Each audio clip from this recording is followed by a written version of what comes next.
सभी किसान भाइयों को मेरा नमस्कार। जैसे कि अब गेहूं की बुआई का समय आ गया है, तो रासायनिक खाद का प्रयोग होगा।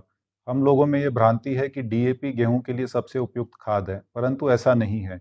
भारतीय कृषि अनुसंधान संस्थान पूसा, दिल्ली और जितने भी कृषि विज्ञान केंद्र है, वहाँ पर रिसर्च के बाद में ये पाया गया है कि गेहूं के लिए पोटाश सबसे आवश्यक तत्व होता है। डीएपी में पोटाश नहीं पाया जाता है। एनपीके में जो के है वो पोटाश होता है। तो एनपीके में भले ही 16-16-16 हो, 16-32-16 हो या एनपीके की कोई और वैरायटी हो, तो गेहूं के लिए सबसे उपयुक्त खाद एनपीके होती है।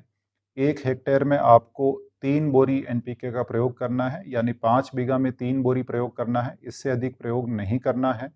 और एनपीके का यदि आप प्रयोग करेंगे तो उससे आपकी उपज बढ़ेगी, गेहूं का दाना बड़ा आएगा, गेहूं का चमकदार दाना होगा।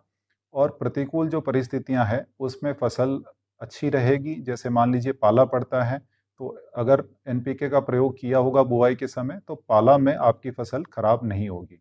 अभी तक बुआई नहीं की है तो सरसों सरसों के लिए सिंगल सुपर फॉस्फेट एसएसपी सबसे बेहतर खाद होती हैं। एसएसपी का 1 हेक्टेयर में 2 बोरी प्रयोग करना होता है, अर्थात 5 बीघा सरसों के लिए 2 बोरी एसएसपी का प्रयोग करना होता है।